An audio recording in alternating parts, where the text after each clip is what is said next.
오늘 말씀은 사도행전 6장 1절에서 15절입니다. 손가락이 하루는 서로 이야기를 나누게 되었습니다. 엄지는 말합니다. 다섯째 손가락 중에 으뜸은 나라고 말이죠. 그 증거는 최고 일대를 가리킬 때 자신을 지켜준다는 것이죠. 이에 검지인 둘째 손가락이 말하기를 아니야 내가 최고야. 중요한 것을 가리킬 때 내가 가르치잖아. 내가 손가락을 대표하기 때문이지. 그러자 가운데 손가락인 중지가 말합니다. 보자 하니 더 이상 못 봐주겠네. 다들 허리 펴고 똑바로 서봐. 너희들 눈이 있으면 똑바로 봐. 아무리 둘러봐도 나보다 큰 아이는 없잖아. 내가 제일 크기에 내가 최고야. 이에 질세라 네 번째 손가락인 약지가 말하기를 이 사람들 듣자 하니 더 이상 못 들어주겠네. 그 귀한 결혼 반지를 어디다 끼우나. 나 아닌가. 그만큼 내가 가장 소중하다는 뜻이야. 그러니 내가 최고지. 이렇듯 저마다 이유를 들어 자기 잘났다고 하는데 소지인 새끼손가락은 아무 말이 없습니다. 뭐라고 내세울 것이 없어서 말이죠. 그렇다고 다들 나 잘났어 하며 한마디를 하는데 나도 가만히 있을 수는 없지. 중요한 약속은 새끼손가락으로 걸잖아. 말하고 싶었으나 꾹 참았습니다. 자신을 최고라 인정해 줄 것 같지 않아서 말이죠. 새끼손가락은 다들 정신 차리게 한마디 폭탄 선언을 해야겠다고 다짐을 하고 이런 말을 합니다. 너희들 잘 들어.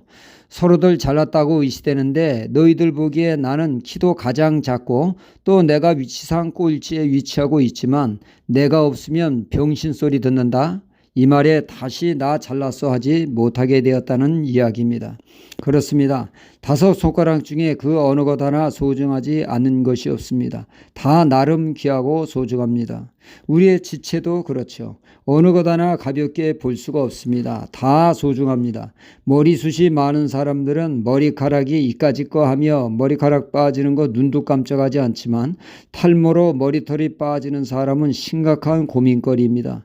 때로는 머리카락이 생명을 위협하기도 하죠. 탈모 때문에 너무 고민이 되어서 중내산해하는 사람들도 있습니다. 또 어떤 사람은 사고로 엄지발가락이 절단되었는데 엄지발가락 하나 없다고 자주 넘어지게 된다는 것이죠. 엄지발가락이 없어 중심 잡기가 어려워서 그렇다고 합니다. 그러니 우리 신체는 누가 잘났고 못났고 하고 할 수가 없다는 것이죠. 나름 각자 맡은 역할이 다른 기능이 다르기 때문이죠. 성경은 교회를 몸으로 비유하고 있습니다. 교회가 그만큼 몸과 같이 아주 흡사하기 때문입니다. 우리는 예수 그리스도를 머리로 한 지체이기 때문이죠. 각자 맡은 역할에 충실할 때 신체는 건강이 됩니다. 그러나 한 지체가 모든 것을 다 하려고 할 때 문제는 반드시 생기게 되어집니다. 독불장군은 있을 수 없다는 얘기죠. 각자 맡은 은사와 재능을 따라 섬기는 것입니다. 하나님은 한 사람이 모든 것을 다하는 독분장군을 원치 않으십니다. 모세가 하나님께로부터 부름을 받아 이스라엘 지도자가 되게 될 때 이 영광스러운 부름 앞에 모세는 한사코 노합니다.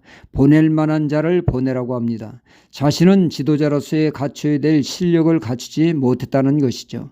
지도자는 뭐니 해도 언변이 좋아야 하는데 자신은 말주변이 없다고 하면서 극구 사형을 합니다. 이에 하나님은 말씀합니다. 그래서 내가 너희 형 아론을 대변인으로 세운다고 하셨습니다. 모세가 개떡같이 말을 하면 아론이 찰떡같이 알아들어 백성들에게 찰떡같이 귀에 쏙쏙 들어가게 할 것이라는 말입니다. 걱정 붙들어 매고 부름에 나오라고 하셨습니다.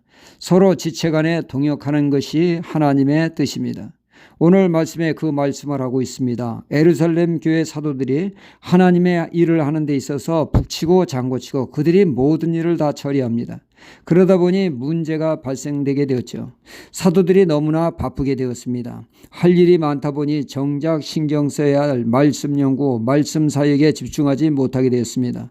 또 시간에 쫓기다 보니 그들이 생명처럼 귀중히 여기던 기도의 시간이 날마다 눈에 띄게 줄어들게 됩니다. 대신 가난한 과부 구제의 일은 늘어만 갑니다. 교회가 부흥하다 보니 돌아보야 할 과부는 점점 늘어나니 말입니다. 그 구제를 즐거움으로 하나 일손이 부족하다 보니 본의 아니게 누구는 주고 누구는 누락되는 일이 발생되고 말았습니다. 이것이 결국 문제를 만들어내게 됐죠. 왜 누구는 주고 누구는 안 주냐 항의가 빗발치게 되었습니다. 그때 사도들은 깨닫게 되죠. 우리가 모든 것을 하려고 한 것이 잘못이구나. 지체들과 나누어 일을 해야 하는데 라고 말이죠. 그래서 사도들은 자신들의 그 주사역인 말씀과 기도에 올인하고 7명의 봉사자 집사를 세워 그들에게 사역을 맡기기로 한 것입니다. 집사를 세우되 3가지 자격을 갖추라고 했죠. 첫째는 칭찬들을 사람으로 원만한 인간관계로 인정과 존중받는 사람을 뽑고, 둘째는 성령 충만한 사람, 셋째는 지혜로운 사람으로 사명을 감당할 능력을 갖춘 사람을 뽑으라고 했습니다. 이 조치에 교회는 크게 기뻐하였고 더욱 교회는 부흥하는 계기가 되었다는 말씀입니다. 우리 각자 하나님이 주신 달란트를 적극 사용하여 하나님의 교회를 강건케 하는 주의 일꾼이 되어야겠습니다. 할렐루야.